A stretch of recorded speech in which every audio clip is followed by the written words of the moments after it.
สิ่งใดที่ได้มาจากผู้อื่นสิ่งนั้นเป็นดุจดั่งของยืมเขามาเด้อ แต่ว่าสิ่งใดที่ได้มาด้วยกำลังความเพียรของตนสิ่งนั้นแหละเป็นที่ภาคภูมิใจของเราและเป็นสิ่งที่เราได้มาตามความเป็นจริงเปรียบเหมือนกันแหละกับคนที่รู้ธรรมจากผู้อื่นเพียงแค่ว่าจดจำแล้วนำไปพูดแต่ความจริงตัวเองไม่รู้อะไร ถ้าเกิดว่าเขาท่วงถามความจริงประสบการณ์จริงนั่นแหละเป็นที่น่าระอายแก่ตนนั่นบลาจังสันอีดีได้คนเสมอนี่จำธรรมจำคำเบาจำคำสอนจำเอาจากหนังสือจำโถกเถียงกันอยู่เลยแต่ผู้รู้จริงนะบ่เถียงไผอะไรหลายๆอย่างที่พวกเขาคิดเอาง่ายๆหรือคนที่ขุดบ่อน้ำให้ผู้อื่นได้อาบได้ดื่มได้กินคนผู้นั้นสิดูว่าความเหน็ดเหนื่อยความยากความลำบากและคุณค่าอยู่ที่ไหนแต่ว่าคนที่ไปตักน้ำเขากินนั่นนะบ่ได้หูคุณค่าบ่ได้หูจักความเมื่อยเด้มันได้มาง่ายๆมันก็เลยบ่เห็นสิ่งนั้นว่ามีค่า ที่เบิ่งดีๆโลดคนที่ได้อีหยังมาง่ายๆน่ะบ่รู้จักคุณค่าของสิ่งที่ได้มาเพราะว่าคุณค่ามันบ่ได้อยู่ที่จำนวนเงินมันอยู่ที่ความเหน็ดเหนื่อยความลำบากความอดทนความเพียรหลายๆอย่างที่เขาได้มานั่นเองนะคือไปยืมเงินเขานั่นแหละถ้าเขาทวงคืนเด้นั่นแหละก็เป็นที่น่าระอายเป็นทั้งสั้น หลายๆอย่างคิดเอาใส่ให้มันเข้ากับตนเองต่อคือเขาแสดงธรรมอยู่นี่เขาก็ค่อยตำหนิว่าผิดมั่งถูกมั่งหรือหลายๆอย่างในความไม่เหมาะสมมั่งพูดไม่เพราะมั่งเป็นตัวอย่างไม่ดีมั่งก็แล้วแต่ว่ากว่าเฮาสิได้ทำนำสิได้ความจริงนำออกมาแสดงนี่เฮามันรอดล่มรอดตายมาแล้วมันรอดมาได้มันจึงได้ออกมาเว้ารอดมาแล้วจากความตายประสบการณ์ที่เฮาผ่านมาสิ่งนั้นสิ่งนี้เขาบ่ได้รู้นำเฮาเด้เขาจะเอาหนังสือเขาจะเอาความจำมาจากอาจารย์นั่นสำนักนั่นหรือในพระไตรปิฎกนั่นมาเทียบเอาตั้งที่ตัวเองก็นอนอยู่เฮือนนั่นแหละมันต่างกันเด้ หรือที่ว่าเฮากว่าจะเกิดสถานธรรมที่ให้แสดงธรรมอยู่นี่มันยากลำบากเพียงใดเขาก็บ่ได้รู้อีกเด้พูดไม่เพราะอย่าไปใส่บาตรให้มันแดกจังสิแม่แม่นบ่ล่ะมันบ่แท็กซี่เจอประจำอยู่แม่นบ่อย่ายิงอย่าโซโอหังนักเลยจังขอข้าวชาวบ้านเขาแดกอยู่เลยว่าซั่น อยากรู้ความจริงบ่กูบ่แดกซะเลยก็ยังได้ข้าวชาวบ้าน นั่นแหละจังซั่นแหละที่ว่ามันเป็นอย่างมันจังเว้าออกมาแบบบ่ได้ปิดบังบงเบงไปโลด กว่าสิได้เอาทั้งหลายมานำออกมาเว้าให้ฟังพูดให้ฟังเด้ไม่ได้พูดให้เชื่อเด้บ่ได้เว้าว่าต้องเชื่อต้องทำตามเด้ก็แล้วแต่เด้อันนี้วัดแต่ละวัดสถานที่ปฏิบัติแต่ละสถานที่กว่าสิได้มาเด้อเป็นธรรมดาบ่ต้องอาศัยความสมัครสมานสามัคคีเด้อาศัยความร่วมนำหนึ่งใจเดียวกันแล้วก็มีผู้นำถ้าบ่มีผู้นำบ่มีหลักก็ทำอยู่ซื่อๆมันจะเกิดขึ้นมาได้ลอยๆมันบ่เกิดดอกย่อมมีเหตุที่มันเกิดขึ้นมานี่เพราะว่าหยังเฮาต้องการให้มันเป็นแบบใดแต่ในความต้องการไม่ใช่ความต้องการของเรารู้จักบ่ล่ะแต่ว่าเป็นพุทธประสงค์คือพุทธเจ้าเฮานี่สละราชสมบัติจักรพรรดิออกมาแล้วสละความสุขสบายยิ่งกว่าสุขสบายออกมาแล้วพระองค์เองก็ยังสละสิ่งเหล่านั้นออกมาได้ของเฮาอีหยังดุจดังก้อนเคละของเพิ่นคือว่านั่นเด้ล่ะนะปราสาทราชวังนางสนม ความสุขสบายยศธรรมดาศักดิ์ความเป็นเจ้าจักรพรรดิสละออกมาเฮาปฏิบัติตามเพิ่นแล้วเฮาไปเห็นคุณค่าอย่างล่ะคุณค่าของใจเจ้าของเองนั่นแหละไปเห็นคุณค่าแล้วก็คุณค่าของพระองค์เพิ่นหังร่ำหังรวยก็เฮาอีกเพิ่นก็ยังสละได้เพิ่นก็ยังไปอยู่แบบทุกข์ยากลำบาก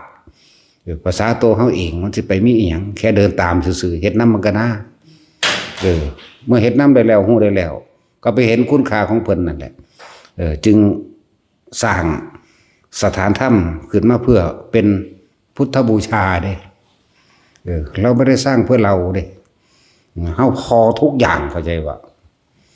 จะสิเฮ็ดไปหยังแน่นั่นแหละจึงบอกให้ทุกคนว่าพวกเจ้าทั้งหลายต้องมีความสมัครสมานสามัคคีและที่สำคัญต้องมีสัจจะพร้อมอย่าต่อแหลอย่าม่านยามีหยังบอกกันตรงๆเลย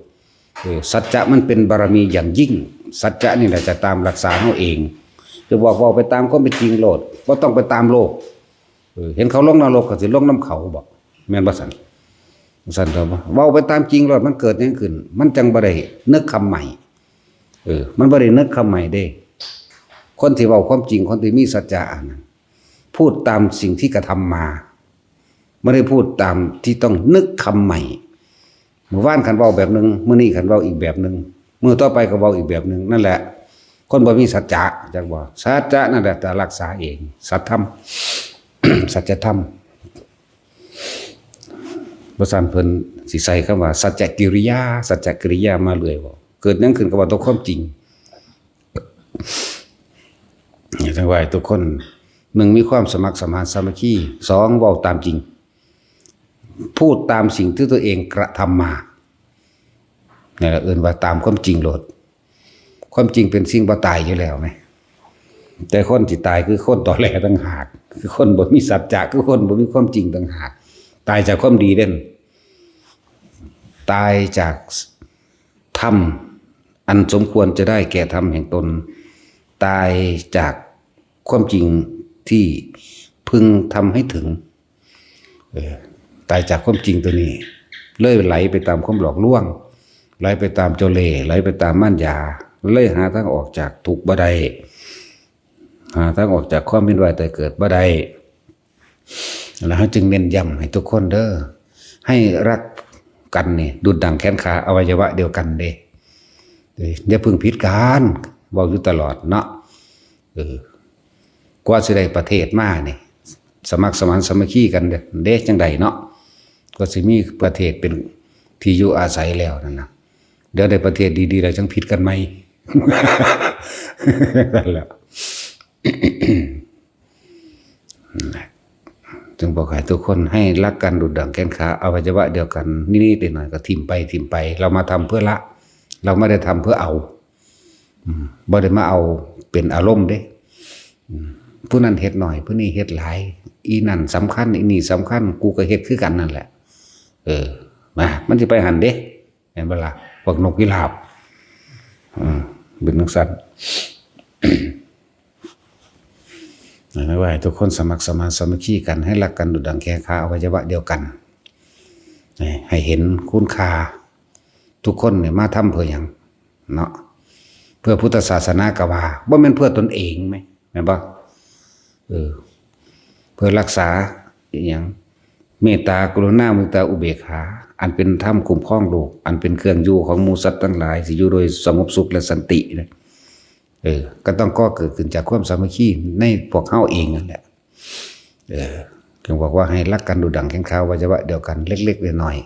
ๆก็ทิ่มไปตัวไม่ได้ทำไม่ได้มาทำเพื่อให้ได้ดั่งใจของตนเด้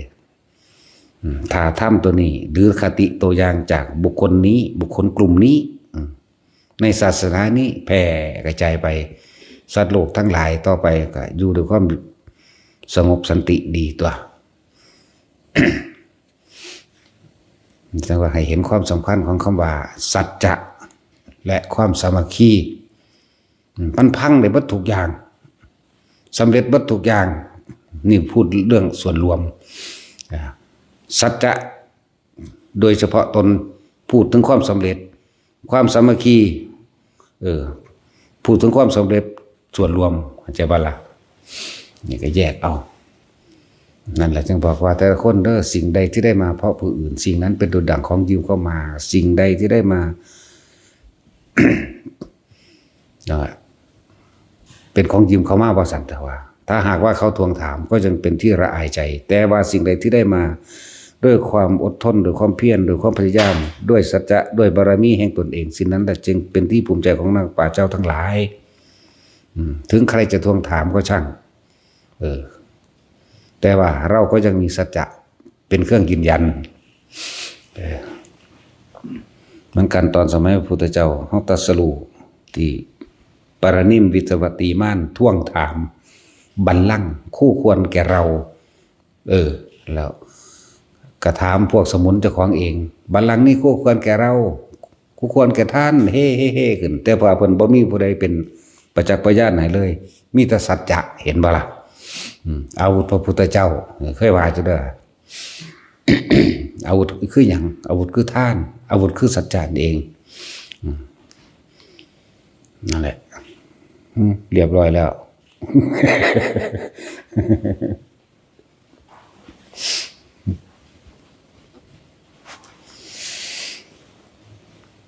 แต่ว่าอาวุธของเขาคือความจริงโลดนะฐานะศีลเนกขมะปัญญาวิริยะขันติสัจจะอธิฐานะนี่เมตตาอุเบกขายุตถายะโวคันหาถะอาวุธานีตุนี่แหละเป็นอาวุธอันดีอันเยี่ยมอันเกิดจากท่านศีลเนกขมะปัญญาวิริยะขันติสัจจะอธิษฐานเมตตาอุเบกขาเป็นสิ่งที่เฮาสร้างขึ้นมาด้วยตัวเฮาเองตัวผู้ใดสิไปแย่งชิงเอาไปได้บ่มีเห็นบ่ม่านทั้งหลายและเสนาม่านทั้งหลายยังแย่งชิงความจริงอันนี้ไปบ่ได้แล้วจึงบอกว่าไผเว้าหยังก็สร้างพวกในกลุ่มในพวกเฮานี่เว้าความจริงเลยมันจังบ่ได้ไปคิดคนคำใหม่คือมันเว้าความจริงเฮ็ดแบบนี้เฮ็ดมาแบบนี้เป็นแบบนี้อันพวกนั้นบ่ได้เฮ็ดบ่ได้เห็นแบบนี้บ่ได้เป็นแบบนี้แต่ว่าเว้าโกหกหลอกลวงนั่นแหละมันได้ฆ่าเจ้าของเองนั่นว่าให้ทุกคนเน้นสัจจะเด้อแค่นั้นแหละยังก็เลยจะไปตัวเพื่อให้ตัวเองรอดแต่ทำลายผู้อื่นมันไม่ไปไหนสัตว์โลกเป็นไปตามกรรมการโยนความผิดให้ผู้อื่นก็คือการทำร้ายตัวเองชัดๆนั่นแหละมันไปไหนเด้ได้คิดว่าสิรอดเด้เหมือนเดิมกับขึ้นมาหาตนเหมือนเดิมการทำร้ายและทำลายบุคคลผู้อื่นก็คือการทำร้ายตัวเองอย่างคาดไม่ถึงในโลกมนุษย์นี่ตอนนี้คิดว่าตัวเองจะชนะนั่นแหละคือความพ่ายแพ้อย่างคาดไม่ถึงแล้วก็เป็นความพ่ายแพ้ที่หาประมาณไม่ได้ด้วยพลาดนิดหน่อยเอาพวกหาแต่บักลายก็ได้คือหลวงปู่มั่นเพิ่นกล่าวไว้ตลอดนั่นนะการตำหนิติเตือนบุคคลผู้อื่นแม้นบุคคลผู้นั้นจะผิดจริงก็ตามก็เป็นการแส่เรื่องกังวลเร่าร้อนเข้าสู่หัวใจเจ้าของดีๆนี่เองนั่นจะไปว่าอะไรกับบุคคลผู้ไม่มีความผิดเห็นป่ะนักก็เข้าอีกถ้าพลาดตายในอารมณ์นั่นเดทำใดมันจะได้มาเกิดเป็นคนอีกแล้วมันคนแล้วก็เป็นคนในศาสนาพุทธบ่ล่ะพุทธศาสนาบ่ล่ะสิเป็นคนที่เดินในหนทางแห่งความจริงบ่ล่ะนั่นแหละพุทธศาสนาก็ดีเห็นว่านะพุ่นเขายิ่งกันอยู่พุ่นต่างประเทศนั้นประเทศนี้ยิ่งกันอยู่นั่นความเห็นแก่ตัวล้วนๆล่ะอันนั้นก็เลยกรรมมันมีมาของมันเด่นเลยมันมีเหตุมันเด่นนั่นแหละเรื่องกาวตูใครกาวตูใส่ร้ายขับไล่นี่เศษกรรมนิดหน่อยหนึ่งเด่นสันคอรอเดียวหนึ่งเด่นหัวกรรมมันอยู่ในมหาเวกีแต่ว่ามันบอกในสิ่งที่เขาไม่เห็นน้ำเขาก็เลยบอกว่าอันที่เห็นน้ำซะที่เขาฆ่ากันยิ่งกันอยู่นั่นนะตะกี้รวมมือกันดีจะดอกเพื่อจะทำร้ายทำลายแต่ว่าเมื่อได้สิ่งที่ตัวเองต้องการมาก็ทำร้ายตัวเองนี่เศษกรรมเลยนะมันทุกอย่างมันมีเหตุเลยนั่นแหละมันถึงมีผลเหตุปัจจโยเนาะทุกอย่างย่อมเกิดจากเหตุอารมณปัจจโยมันไม่หนีไปไหนมันฝังอยู่ในอารมณ์ความรู้สึกของตนอธิปติปัจจโยนั่นแหละมันเป็นใหญ่ที่สุดแล้วอันว่า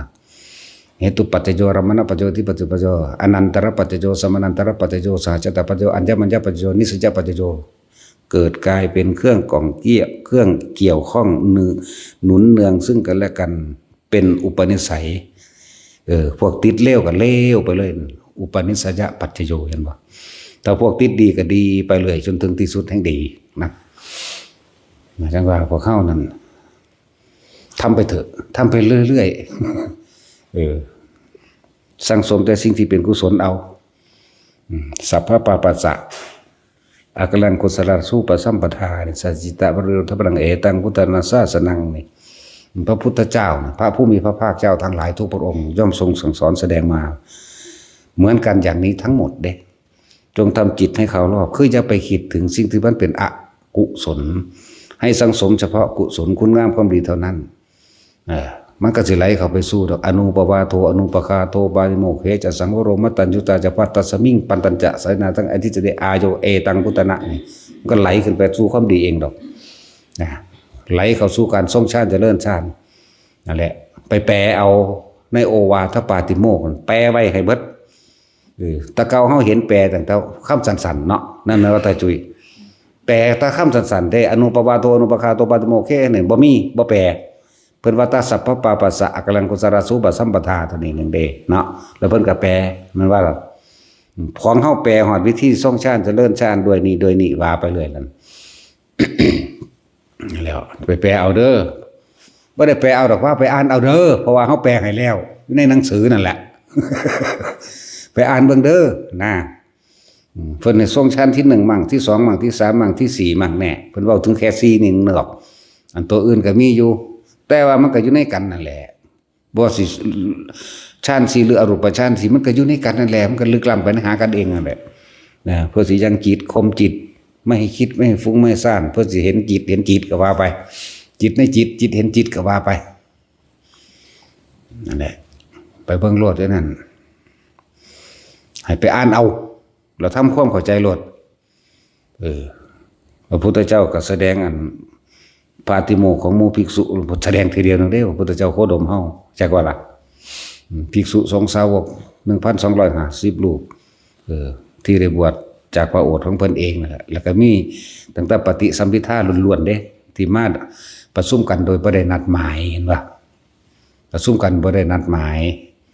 เพิ่นจะซึ่งว่าแสดงโอวาทปาติโมกข์นั่นแหละบ้านเฮาเอิ้นว่าลงอันอุโปว่าเด้ลงอุโบสถมั่งลงอุโปมั่งฟังปาติโมกข์ว่ามันลงอุโปเอาภาษามันมาแล้วก็ว่าไปนั่นแหละเพิ่นก็แสดงข้อวัดปฏิบัติของหมู่ภิกษุอันนี้ควรอันนี้บ่ควรจังใดแสดงนั่นแหละจะแสดงครั้งที่2เพิ่นก็ว่าสิลงอีกอยู่แต่ว่าภิกษุมันหลายขึ้นมาแล้วบัดนี้จนครั้งที่2นี่ว่าสิลงร่วมกันอยู่ที่อาคารวิสาขาละมาตาศาลากุดาคารนั่นแหละจักว่าล่ะพระมาลงหลายได้บัดนี้แต่โดยความภิกษุบ่บริสุทธิ์เริ่มจากสันเรียบร้อยแล้วปุ๊บล้างบาตรเสียบเรียบร้อยแล้วเข้าสู่อาคารนั่งวิสาขาเพื่อสิฟังพุทธเจ้าแสดงปาฏิโมกข์กันเองเริ่มต้นตั้งแต่10 โมงไปแล้วก็บ่แสดงเที่ยงก็บ่แสดงฮอด2 ทุ่มก็บ่แสดงจนถึง6 ทุ่มพระอานนท์ก็เตือนอยู่ตลอดตอนนี้เวลานี้เท่านั้นยามแล้วพระเจ้าค่ะก็นิ่งราตรีล่วงปฐมยามแล้วพระเจ้าค่ะก็บ่แสดงอีกพระเพิ่นอยู่จังไดเอาเพิ่นคือบ่เป็นอุอะวะคือพวกเฮาเพิ่นอยู่ในฌานของไผของเราบางองค์ก็อยู่ในที่1ที่2ที่3ที่4บางองค์ก็อยู่ในที่แล้วแต่อยู่พระโมคคัลลาออกมาที่นั่นพระโมคคัลลาออกมาไปตรวจเบิ่งจิตใจของหมู่ภิกษุโอ้ยภิกษุองค์นั้นบ่บริสุทธิ์บ่แสดงอาบัติเข้าใจว่าล่ะบ่แสดงบ่บอกบริสุทธิ์กับหมู่พวกบ่มีความจริงใจนั่นแหละพระโมคคัลลาจังใส่อิทธิฤทธิ์ของเพิ่นเองเปิดประตูตัวนั้นเพิงออกไปได้เอามือแขนเดิน สัตว์ออกเลยพุ่นกิ่งลุ่มไปข้างนอกหมู่บ่ไกลๆพุ่นแต่ว่าบ่เก็บดอก เพิ่นเฮ็ดไว้เก็บทั้งในละอายซื่อเหตุนั้นจึงบ่แสดงเพราะว่าหยังเพิ่นมีความอนุเคราะห์สงเคราะห์กับภิกษุองค์นั้น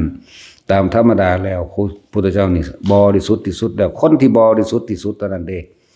จังสิอาจสามารถมาฟังธรรมมาฟังที่เพิ่นแสดงปาฏิโมกข์ได้ถ้าเพิ่นปากขึ้น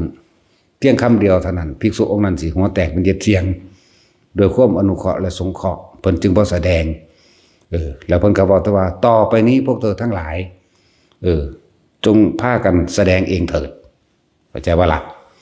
อานนท์จะให้ความรู้หมายพระอานนท์ใส่ความรู้อยากว่าจังสั่นแหละพระอานนท์ก็ของเพิ่นฟังทีเดียวก็จำได้เนาะอันนั้นภาษาคอม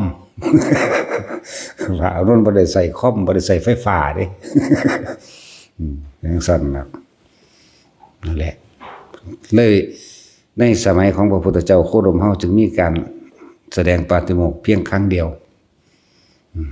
ที่บริสุทธิ์คักๆคนดีมันจังอันนั้นได้จังแสดงได้แต่เอาง่ายๆมีแต่อรหันต์ซะจังสิฟังพระพุทธเจ้าแสดงได้เหมือนครั้งแรกที่มีอรหันต์ 1,250 รูปมาฟังโดยบ่ได้นัดหมายกันนั่นบ่ล่ะครั้งที่2ก็ต้องมีแต่บริสุทธิ์เป็นอรหันต์เหมือนกันจังสิได้เนี่ยแต่ว่านั้นมันมีอาบัติอยู่เพิ่นบ่แสดง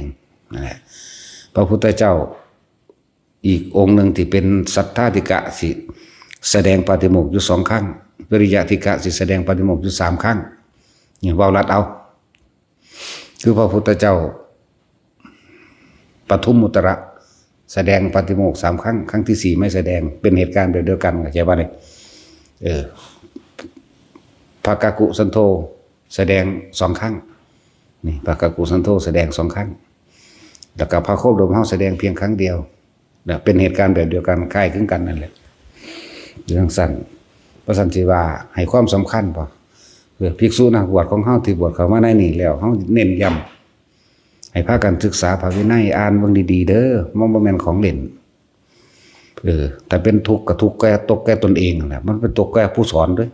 บ่ได้ตกแก่พระพุทธเจ้าเด้เนาะตกแก่ต่อของเองอ่ะเด้เฮ็ดอีหยังไว้มันก็ขึ้นหาเจ้าของเองเด้ท่านั้นว่าพวกเข้าบวชเข้ามาแล้วเนี่ยเรียกว่าพุทธบุตรพุทธชิโนรสก็ให้มันเป็นพุทธบุตรจริงๆนะทว่าเนาะให้มันเป็นสักยะพุทธิสะจริงๆนะทว่าให้มันสมกับว่าเป็นพุทธปะหรือพุทธปาสูตรได้เลยนี่จึงเน้นย้ำกิจในพุทธศาสนามี2อย่างเท่านั้นแหละแต่ที่ว่าโดยหลักการมันคันธาธุระศึกษาคำสั่งสอนของพระพุทธเจ้ากับวิปัสสนาธุระคือพระกรรมฐานนี่แหละวิปัสสนาธุระก็อาศัยอย่างละตุดงควัตร13ข้อนั่นแหละเรื่องว่าปุติสะสักยะหรือปุสปาสูตรที่พวกเขาได้ยินในหนังนะจากว่าล่ะนั่นแล้วมีผู้เดียวที่เฮ็ดได้เนาะก็หลวงพ่อกัสสปะเฮ็ดได้ไหมพระพุทธเจ้าก็เฮ็ดบ่ได้คือว่าเราว่ามันเลิศคนละเลิศ คนละอย่างกันหน้าที่ของไผของมันนั่นเป็นอย่างคือมีคำว่าเอตทัคคะเป็นผู้เลิศเฉพาะทางพวกเขาก็คือกันเด้ออย่าเฮ็ดอยู่ผู้เดียว ผู้นี้ถนัดเฮ็ดกับข้าวก็เฮ็ดไปผู้นี้ถนัดล้างถ้วยล้างจานก็เฮ็ดไปเด้อแต่เอตทัคคะทางล้างถ้วยล้างจาน ตถะคะทางทำกับข้าวแล้วก็มาแยกแล้วก็ตถะคะทางตำบักหุ่ง ทางลาบปลาทั้งปนปลา ทั้งผัดหมี่ทั้งเฮ็ดก๋วยเตี๋ยวเด้ออย่าไปเอาผู้เดียวมันสิคุ้มหมู่อย่างว่าล่ะอันนี้แจ๊กใส่กันผิดกันได้บาดเนาะผู้เลิศทั้งปลูกก็ไว้ก็ไปปลูก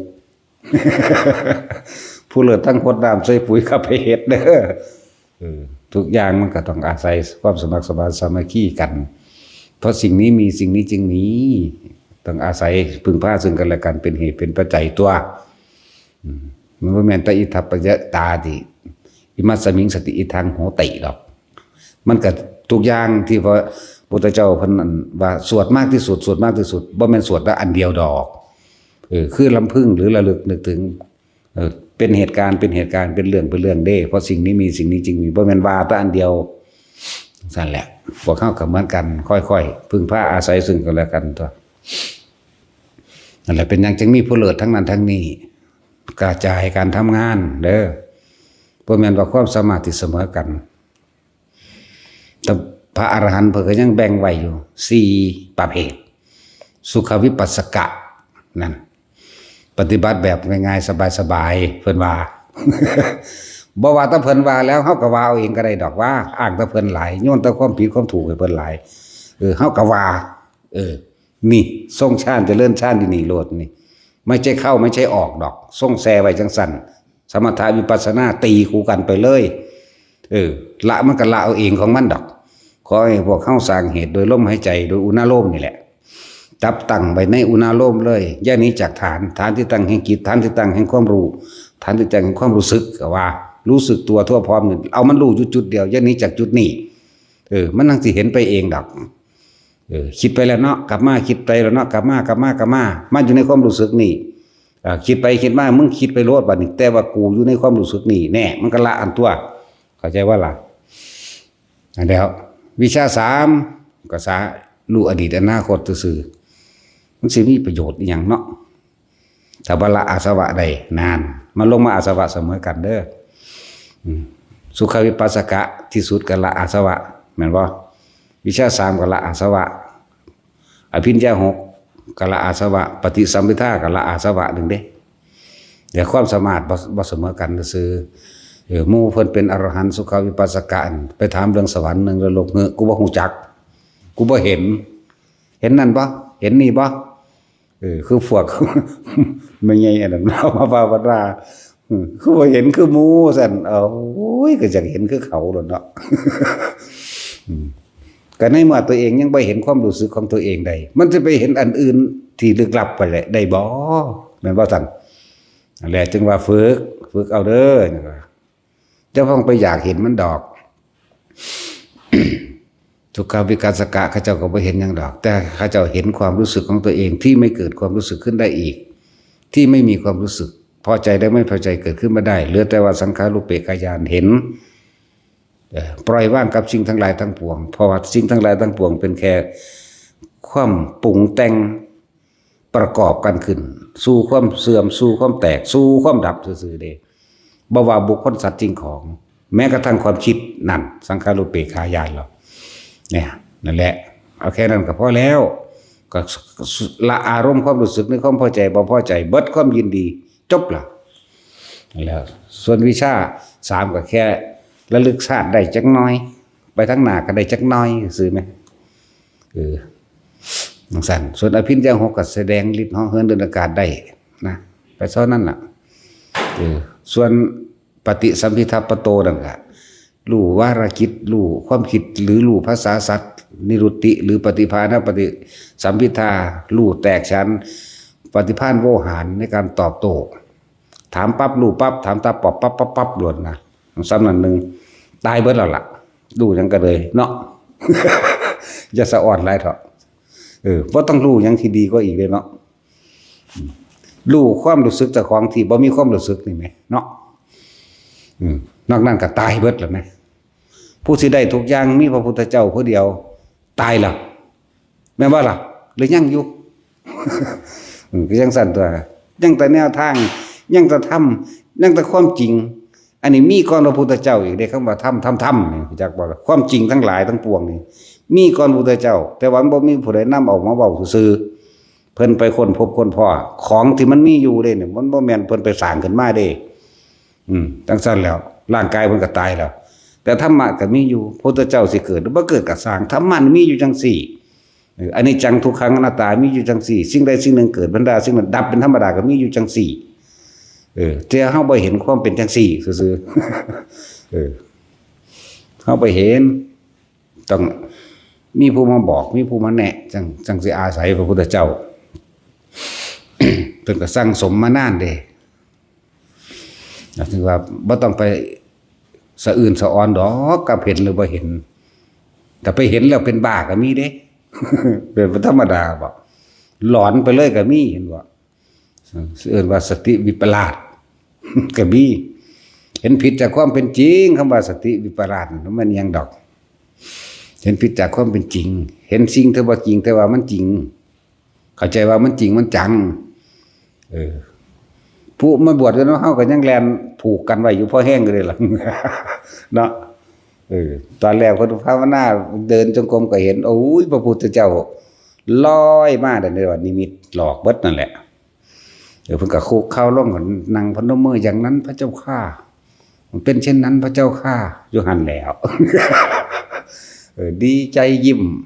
แลนมาหาหลวงพ่อผมเห็นแล้วผมเห็นธรรมแล้วผมหลุดพ้นแล้วสั่นว่ะ บ่จักแล้วกูฮู้จักแล้ว มือไม่แลนเข้ามาลงครัวบาดนี้มันมาแล้วซอยผมแน่ซอยผมแล้วจะฆ่าผมล่ะพูดแลนตำเข้าบนตำเข้าพี่นั่นเห็นบ่ล่ะเขาบอกบ่ฟังก็เป็นสั่นตัวในเมื่อติดดีอันบ่ดีมันก็ติดได้เข้าใจบ่นี่ติดดีได้นั่นน่ะติดเฉพาะอารมณ์ที่พึงพอใจคือพอใจสิเห็นพระพุทธเจ้าพอใจสิเห็นพระธรรมบ่พอใจสิเห็นพระสงฆ์บ่ทันได้เห็นธรรมพอใจสิเห็นรูปพระสงฆ์บางมื้อก็โอ้ยหลวงปู่หมั่นมาสอนธรรมผมได้ว่าซั่นมาโตว่ะ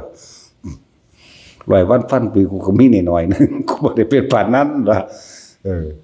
มื้อใดบางมื้อก็หลวงตาบัวมาสอนปุ้นเอาแตาผู้ใหญ่ๆเด้ธรรมดาบ่บ้านมือผีมานั่นนะฮะ แล่นว่าสั่นตำพุ่นตำดีเอาบางมื้อก็ว่าหลวงพ่อบอกให้ส่งกาแฟมาให้กาแฟตายหากะตีนึงกูสิไปกินนี่ยังตอนนี้ว่า เปิดประตูเข้าไปตั้งกาแฟซ้ายไล่ไปทั้งหลังเฮาของเฮานอนแต่แขกเนาะโอ้ยบักหานี่มาอีกแล้วกูต้องบ่ติง กูจักอยู่เด้กูเมื่อยอยู่เด้ว่าเพื่อแต่เพิ่นแอบออกไปโอ้ยพี่เอาออกว่านี่ขนาดนั้นเหรอเพิ่นว่าหลวงพ่อไปสั่งว่าเจ้าบรรลุธรรมแล้วบัดนี้ไปคารวะหลวงพ่อเด้อฝุ่นส่งกาแฟมาตะพุ่น มีเพิ่นนั่นแหละ เพราะว่าบ่เข้าใจฟังเฮาบ่เข้าใจตั้งความรู้สึกตัวไว้นี่ตาเห็นทั้งตานอกตาในก็ช่างเห็นหยังก็สร้างอย่านำเข้ามาคิดเนี่ยหูได้ยินหยังก็สร้างหูนอกหูในก็สร้างหูนอกเคยยินเสียงนกเสียงเพลงเสียงหยังก็แล้วแต่หูในอาจสิเป็นยินเสียงเองที่บ่มีเจ้าของเสียงจังซี่จะนำเข้ามาคิดจงทำความรู้สึกอยู่ในนี่ให้ได้จงทำความรู้สึกอยู่ในอุณาโลมนี่แหละนั่นแล้วบอกว่าจะส่งจิตออกนอกนั่นเองถ้าสิเว้าภาษานั้นจะไปคิดว่ามันจริงไหมสักแต่ว่าเพิ่งคือพากันเบาดูแท้อันคำว่าสักแต่ว่าเห็นสักแต่ว่าได้ยินสักแต่ว่าได้กลิ่นนะบัดเป็นไปเห็นอีดีแล้วมันบ่สักแต่ว่าตีมันเข้าใจว่าเป็นของจริงตีขึ้นเทพทั้งต่อไม้ก็เห็นกันหลวงตาเทพอยู่ได้ล่ะ ใช่ล่ะนั่งอยู่ทางใดโอ้นั่นเด้ เทวดามาขอฟังธรรมอาจารย์สันแบงบัด ขึ้นราชดา ขึ้นธรรมาสนั่งเรื่องต่อนั่นล่ะโอ้ยเสียนปักหำให้กูได้ก็บ่ได้ สั่นแล้วผมกำลังจะแสดงนะว่าตอนนี้ สั่นแล้วพอดีอาจารย์มาเลยโอ้ยมีเบิดนั่นแหละมันเป็นอีหลีเด้บางคนเขียนใส่กระดาษไว้ เขียนเป็นก้อนเลยบักยาวเลยแล้วสิเขาตัดแผ่นใหม่ให้เขาโอ้ยเบิดโลกนี้มันก็สิเบิดอยู่บ่บาดตามประสาทมันนั่นแหละนั่นก็เลยนั่นแหละเห็นก็จะนำมาคิดให้เห็นอยู่ซื่อๆซะก่อนยังก็สร้างได้ยินก็ตามสำหรับแบบนั้นสำหรับผู้เห็นนิมิตบ่จริงจักอย่างดอกแต่ว่าจนกว่าสิเบิดอารมณ์สิจริงหรือบ่จริงเฮาก็บ่ยืนยันอีกจนกว่าสิเบิดอารมณ์สิ่งนั้นสิจริงหรือบ่จริงก็ช่างมันสิไปรัดเอายอดถ้ามันว่าจริงก็จะว่านี่มันสิไปรัดเอาว่าต้องจริงไปมีความเห็นตามเพิ่นว่าจริงผู้บ่มีอารมณ์มันก็จริงได้มันก็จริงอยู่คือว่าวันดีขึ้นดีเพิ่นก็มาสอนอันนั้นสอนอันนี้แนะเนื้ออยากให้เพราะความรู้เฮาบ่ถึงจังซี่ เพิ่นก็มาแนะให้เอาตัวนี้ไปบรรยายเอาตัวนี้ไปบรรยายพยายามสื่อสารให้มันเข้าถึงความรู้สึกของคนให้ได้จังซี่นั่นแล้วจริงหรือว่าจริงเขาก็บ่ยืนยันอีก แต่ว่าก็เว้าให้ฟังนั่นแหละบ่ได้เว้าให้เชื่อพวกเขาต้องไปเฮ็ดเอาเองพิสูจน์เอาเองคือแนะให้ทุกคนจับจุดอุณโลมนี่แหละจริงหรือว่าจริงแต่ผู้ใดเฮ็ดได้ล่ะจริงหรือว่าจริงนั่นเป็นนิ่มๆนวลๆบ่นึบๆบ่ตึงๆบ่เป็นคือปลาบอนบ่ มันมีอีกผู้นึงว่าเป็นคือปลาบอนโอ้ยเนาะสู่หาศัพท์ต่างๆมากูเว้านำ เป็นคือปลาบอนบ่นะโอ้ยเขาก็ว่านิ่มๆนวลๆมั่งตึงๆมั่งต้นๆมั่งก็คืออยู่อันเป็นคือปลาบอนนี่มันใส่สิจัก เพิ่นก็ฟังอยู่นี่แหละพอดีแล้วได้กูสิเอาไปเทศน์ถึงว่า มีอีกศัพท์นึงแล้วเป็นคือปลาบอนนั่นสั่นแล้วการถ่ายทอดความรู้สึกออกมาเป็นคำเบาคำเขียนนี่มันบ่เป็นธรรมดามันยากอยู่เด้นั่นสั่นแล้ว แล้วถ้าเฮาละอารมณ์ได้แล้วจริงหรือว่าจริงก็จังว่าไปตามเหตุการณ์นั่นแหละมันจริงเพิ่นก็บ่เว้าเพิ่นให้มันเป็นซะก่อนเข้าใจบ่ล่ะถ้าแม่นเว้าไปถ้ามันบ่เป็นมันอีกแบบนึงเด้เนาะที่พระพุทธเจ้าว่าอย่าไปทำนายนั่นทำนายนี่มันสินำความทุกข์มาเจ้าของเองเป็นพระอรหันต์ก็บ่ทุกข์ดอกเรื่องใจแต่ว่ามันก็ทุกข์กายมันลำบากกายแม่นว่าซั่นคือจังเว้าอธิบายไปหลายอย่างแล้วตัวเพิ่นบ่ให้แสดงฤทธิ์จังซี่นะผู้ได้แสดงแล้วก็นำความลำบากกายมาให้ตนบ่แม่นสงเคราะห์โลกเด้นั่นน่ะเฮ็ดให้คนงมง่ายหรือว่าเฮ็ดให้คนพึ่งพาตัวเองบ่ได้ซะด้วยซ้ำไปเด้นั่นน่ะแม่นบ่ล่ะสิภาษายังก็ไปหาตัวขายของคนอันนั้นอันนี้เฮ็ดยักษ์ขี้นี่มาขายจังซี่เนาะเฮ็ดงูมาจังซี่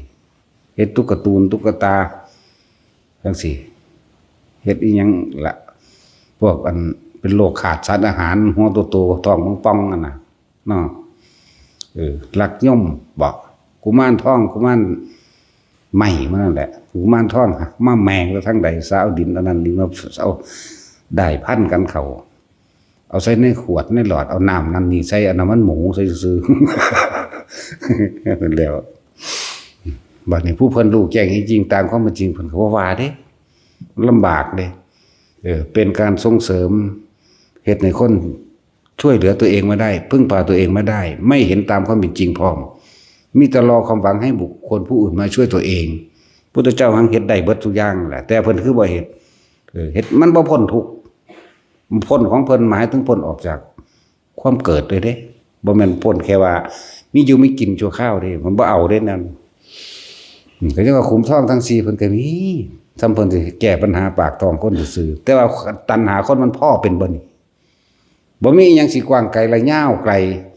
หาต้นบ่ได้หาปลายบ่มีก็คือตัณหานี่เด้เอาสิไปหาหม้องใดเอาคิดเบิ่งในเจ้าของรถไผก็ดีนั่นแล้ว เพิ่น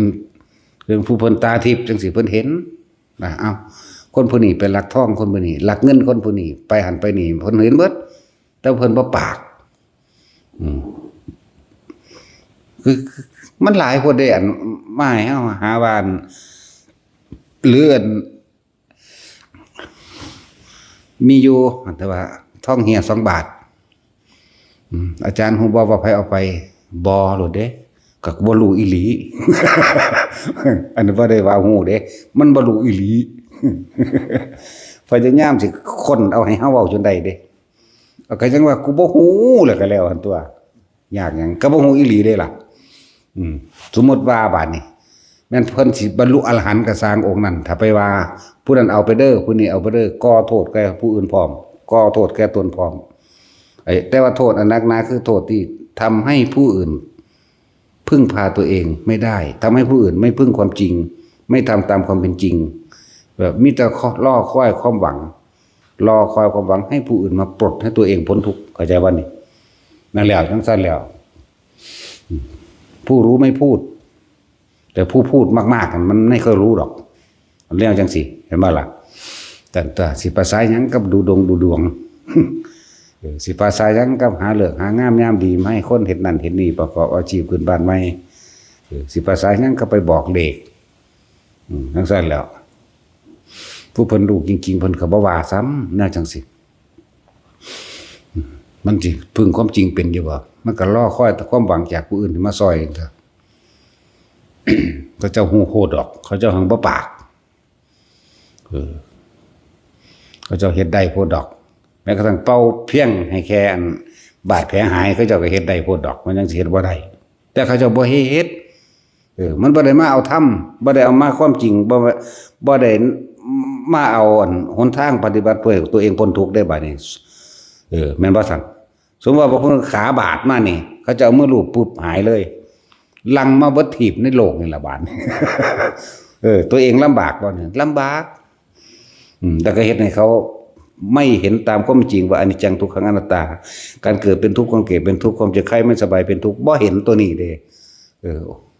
พูนไปหาหมอนั่นแหละตั้งแต่ฉีดตัวแท้ๆมันก็ยังเข้าคิ้วกันอยู่เนาะรักษาก็รักษาไปตายน่ะสู้สิเงินอีหยังเด้เนาะป่วยก็ตายบ่ป่วยก็ตายตัวนั่นแหละหลายอย่างคนดอกที่เขาเจ้าเฮ็ดได้แต่ว่าเขาเจ้าบ่เฮ็ดเอาสิยกตัวอย่างคือพระพุทธเจ้าเนื้อของนางอันที่ว่าปาดบีแข็งต้มให้ภิกษุไข่กินก็เพิ่นอธิษฐานให้ตัวละนั้นแม้ว่าล่ะภาษาบาทยังเลิ่นยังสำนันแต่ขนาดพระองค์เองบาดเจ็บเองบ่เฮ็ดเพราะว่าให้ทุกคนยอมรับจักว่ารับหยังรับความจริงยอมรับความจริงตามความเป็นจริงมันจึงเห็นทุกข์เมื่อเห็นทุกข์แล้วมันก็เห็นความจริงว่าเห็นธรรมผู้ใดเห็นทุกข์ผู้นั้นเห็นธรรมผู้ใดเห็นธรรมผู้นั้นเห็นเราตถาคตตถาคตแปลว่ามันเป็นเช่นนั้นเป็นธรรมชาติของมันธรรมชาติของมันต้องเป็นแบบนั้นตถาคตนั่นน่ะบ่เป็นคนจักว่าล่ะบ่เป็นคนเด้ แต่สิมึงเข้าใจว่าคนติบ่แม่นสั่นตัวคำว่าตถาพากันเว้าอยู่หั่นแหละทั้งแม่นอีหยังเนาะคิดว่าสิทรัพย์สูงติมันก็เป็นปกติมันก็เป็นจังซั่นของมันล่ะสูนี่ก็แล้วเด้อล่ะเนาะมันเป็นจังซั่นของมันหลวงพ่อซ่าเพิ่นว่า แต่ผู้ใดเห็นความเป็นจังซั่นของมันอุ้ยมันสิไปยากหยังเพิ่นก็อธิบายผู้ซ่าเนาะแหมมันบ่แม่นทรัพย์สูงทรัพย์หยังมันธรรมดานี่แหละ เห็นธรรมชาติเป็นไปตามปกติของมันมันก็มีเกิดกับมีดับเท่านั้นถึงได้ล่ะนั่นแหละตาก็ดีถ้าเฮาไปฝืนมันเฮาก็ทุกข์กันตัวเฮาบ่ยอมรับมันคือการเกิดก็คือการเริ่มตายแน่เฮาสิไปฝืนอีหยังกับมันเฮาเข้าใจดีแล้วเฮาก็ปล่อยมันทันตัวการพบก็คือการเริ่มจากการเกิดก็คือการเริ่มตายแน่แต่เฮาเข้าใจธรรมชาติตัวนี้แล้วมันก็ตาตัวนี้แล้วมันก็สบายหั่นล่ะธรรมดาไปแล้วเนาะแล้วก็แล้วตายเนาะแล้วก็แล้วตัวแต่ย่ำใดกูสิตายนี่ต่างหากล่ะ มันบ่ฝืนได้ล่ะย่ำใดกูสิตายก็เลยมันบ่ฝืนมันพร้อมตลอดคือภาษาลิบุตรเพิ่นว่าล่ะความเป็นและความตายเพิ่นก็บ่ได้ยินดีแต่สิเว้าเรื่องความตายเหมือนลูกจ้างรอคอยเวลาเลิกงานเนาะความเป็นและความตายเราก็ไม่ยินดีเรานี่เป็นดุจดังว่าลูกจ้างคอยเลิกงานเบิ่งดูนะเพิ่นย่านอยู่บ่ตามธรรมดาลูกจ้างมันรอแต่เวลาเลิกงานอีหลีเด้เนาะบ่ทันเลิกถามเอากระเป๋าใส่หลังไว้ตุ้งๆติ้งๆบ่ไปก็เลยหุ่นถ้าเลิกกินข้าวเที่ยงมาแล้วเตรียมสิเมื่อล่ะอู้ยจังเป็นหยังจังซั่นแหละนั่นแหละเพิ่นย่านที่ว่าความตายเพิ่นบ่ย่านเอิ้นว่าบ่ยินดีบ่ยินลายพร้อมจังซั่นจังใดเฮาสิเป็นจังซั่นได้เฮ็ดไปเรื่อยๆมันก็เป็นดับอยู่ในจุดอุณาโลมนี่โลดอย่าหนีออกจากฐานอย่าหนีออกจากฐานนี่ฐานที่ตั้งของจิตเพื่อจะเห็นจิตในจิตนั่นแหละต้องมีฐานรู้นั่นแหละ จิตอยู่ต่างหากผู้คิดก็อยู่ต่างหากเฮ็ดไปเถอะเดี๋ยวมันก็ค่อยเป็นของมันดอกเหมาะสมกับชีวิตการงานของแต่ละคนนั่นแหละส่วนหมู่ภิกษุสามเณรเฮาเน้นย้ำอยากให้ได้เบิดมื้อตลอดที่อยากให้ได้ตลอดตั้งแต่ตื่นขึ้นจนเท่านอนหลับแล้วตัดออกไป บางคนนอนหลับก็รู้เด้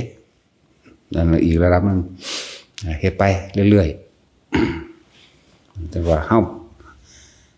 ฮาละทางโลกออกมาแล้วเฮาสิมาสร้างความผูกพันใหม่เฮ็ดหยังเฮาคือบ่ใส่ใจในความรู้สึกของเฮาเองมุ่งมั่นอยู่ในตัวเดียวนี่โลดมันสิไปไสวะบ่ต้องไปหวังผลหยังแต่ว่าให้สร้างเหตุอย่างนี้ออกฐานที่ตั้งของจิตตัวนี้เอิ้นว่าสมาธินั่นแหละสมาธิก็คือจิตตั้งมั่นให้มันตั้งมั่นไปมองใดตั้งมั่นไว้ฐานใดจึงว่าฐานที่ตั้งของจิตนี่สำคัญฐานที่ตั้งตัวนี้คือความรู้สึกใส่ความรู้สึกนี่โลดอาศัยลมหายใจซะก่อนกายเวทนาจิตมันสิไปไสมันอยู่ในกายนี่แม่มันบ่ล่ะลมหายใจก็คือกายในกายอันนึงแน่เมื่ออาศัยลมหายใจคือกายในกายนึงมันก็เข้าสู่เวทนาและในเวทนาอีกตามธรรมดาเวทนานอกนี่หมายถึงความพอใจกับบุคคลสัตว์สิ่งของอันที่เราคิดถึงนั่นบ่บุคคลสัตว์สิ่งของนั่นปฏิเวทนาในเวทนาคือหยังกับตัวนี้แหละอุเบกขาเวทนานี่เองพอใจไม่พอใจอุเบกขาอยู่กลางเด้คนมันโดดข้ามเนาะเห็นบ่คนมันโดดข้ามเด้เดี๋ยวก็ฮักคนนั้นเดี๋ยวก็สร้างคนนี้อยู่นั่นล่ะอันซื่อๆนี่มันซื่อๆเป็นอยู่บ่เดี๋ยวนี้อันเฉยๆมีความรู้สึกอยู่ในตัวเองใดนี่แหละนั่นแหละเฮาจึงให้ทุกคนตั้งจิตหนึ่งให้มารู้สึกตัวอยู่นี่จิตผู้รู้กับผู้รู้กับจิตก็อันเดียวกันแต่ว่าสิรู้เท่าทันความคิดของเจ้าของบ่ก็เลยเอามาไว้นี่ให้อยู่ในความรู้สึกตัวนี้รู้สึกตรงอยู่ในกลางหน้าผากนั่นแหละบ่ได้ให้เข้าบ่ได้ให้ออกแต่ว่าฝึกไปโลดตัวเองแหละสิรู้ท่านตัวเอง บ่แม่นการเข้าฌานบ่แม่นการออกฌานมาเป็นอัปปนาสมาธิ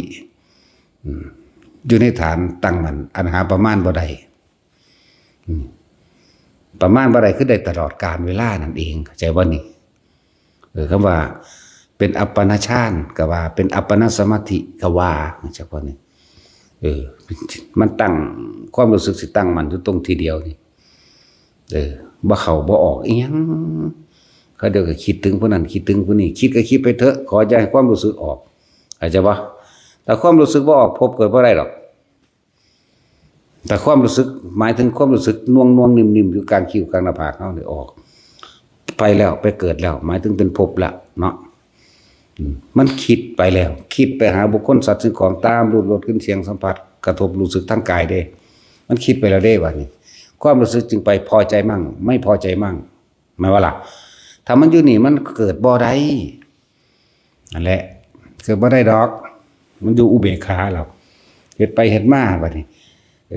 จนเกิดความเคยชินความรู้สึกอยู่นี่แต่ความคิดไปเลยแต่ความรู้สึกบ่ออกจบแล้วก็เลยเอิ้นว่าจิตเห็นจิตหรือเอิ้นว่าจิตในจิตมันก็ไปปรุงแต่งกับสิ่งทั้งหลายทั้งปวงแต่ว่า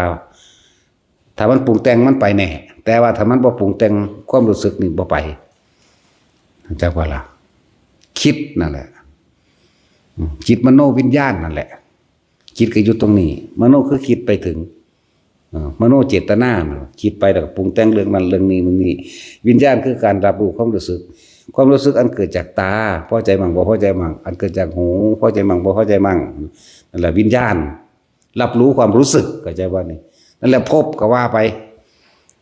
นั่นแหละภพก็คือความรู้สึกที่พอใจมั่งบ่พอใจมั่งแหละแต่ว่าอยู่นี่มันเกิดบ่ได้ดอกมันสิไปไสวะมันอยู่กลางๆมั้ยนั่นแหละมันก็ลึกเข้าไปการเห็นความผิดเองนั่นแหละเรียกว่าสังขารุปเปกขญาณโอ้ว่าตัวมันยอดหมดเว้ยเนาะเอาแค่นึบอยู่กลางคิ้วกลางหน้าผากได้นี่นะเอาแค่นี้จนเท่าตายมันก็เป็นไปของมันเองหรอกเอาอันนี้สิเว้าตั้งแต่อันมองมันสุดโพดเนาะตักสิฟังผู้นึงถอดให้เบิดทั้งเบิดอีกผู้นึงก็ออกไปนี่ก็เบิ่งอีหานเป็นช่างที่หยังเว้ากันสงสร้างเป็นน้ำลดลืมล่ะเนาะสั่นแหละว่าให้เฮาคำว่าจิตตั้งมั่นสมาธิแปลว่าจิตตั้งมั่นที่มันตั้งมันต้องตั้งอยู่ไสต้องมีฐานแห่งความตั้งมั่นหรือฐานรู้อันนึงเลยเอาไว้นี่ เน้นย้ำให้เกิดความเข้าใจซ้ำๆเฮาเฮ็ดซ้ำๆซากๆทำบ่อยๆทำมากๆ100 ครั้งพันครั้งได้นี่10,000 ครั้งแสนครั้งล้านครั้งซ้ำๆซากๆได้จุดเดิมนี่เด้ย้ำอยู่ในนี่นึงเด้อันอื่นๆบ่ต้องห่วงดอกเฮ็ดมาเบิดแล้วกรรมฐาน40อย่างเฮ็ดมาเบิดแล้วก็สงฆ์กฐินเฮ็ดมาเบิดแล้วเบิดทุกอย่างนั่นแหละนั่นแหละมโนมยิทธิมื้อนี้เฮ็ดมาเบิดแล้วสั่นตัวย่างออกจากร่างกายนี่ได้จังมโนมยิทธิแท้อันเป็นนึกภาพเอาซื่อๆได้นั่นน่ะอันพวกอันเห็นหรือยังนะแต่ก็ดีอยู่พอคิดดีบ่ว่าบ่ดีอยู่คิดดีซื่อๆคิดถึงพระพุทธเจ้าเฮ็ดเป็นรูปร่างของเพิ่นแน่ก็ดีอยู่ดีก็คิดสิไปขายยาบ้าอยู่หรอกแต่ว่ามันบ่จริงเฮาหมายเอาให้มันวางสิ่งทั้งหลายทั้งปวงแต่ดีอยู่ดอกดีก็พบว่าเขาวัดอยู่ดอกเนาะจังซั่นล่ะเว้ยก็ดีอยู่จิตดีเรียกว่าทำจิตให้เขารอบจากปลอดจากอกุศลทั้งปวงอยู่ก็ถือว่าดีอยู่ในระดับหนึ่งอยู่แต่ว่าสิให้บ่จริงบ่นี่บ่จริงจักอย่างในโลกนี้ไม่มีอะไรจริงในโลกนี้สิ่งทั้งหลายทั้งปวงนี่บ่ควรเข้าไปยึดเอาจากอันอย่างเด้อผู้ใดมีกับสิ่งใดผู้นั้นก็เป็นทุกข์กับสิ่งนั้นยึดกับสิ่งใดย่อมเป็นทุกข์กับสิ่งนั้นแม้กระทั่งพระนิพพานพวกน่ะเข้าใจบ่ล่ะต้องบ่อยากผู้ใดที่บ่มีความสงบเพราะว่ามันอยากสงบแม่นบ่มันคิดอยู่หันเจ้าหยังว่าสงบตัวนี้ทำความรู้สึกอยู่กับแค่ลมเข้าลมออกแต่ผู้ใดเข้าไปขั้นที่2มาแล้วเนี่ยก็ทำความรู้สึกอยู่กับนิ่มๆลงๆอยู่กลางหน้าผากแล้วเพราะเฮาใส่ระบบนี้เฮาเน้นย้ำระบบนี้เฮาบ่เอาดอกอานาปานสติ16หรือไผสิเอาก็เอาบ่ว่าไผสิเอาก็เอาถ้าผู้ใดเฮ็ดทำความรู้สึกอยู่นี่ได้นิ่มๆลงๆอยู่ในปราศจากความผิดมันละอารมณ์ภคิยะสังโยชน์5เลยทีเดียวเขาได้ตายได้หลับนี่หมายถึงอนาคามีเนาะง่ายๆเนาะเอาสมทาน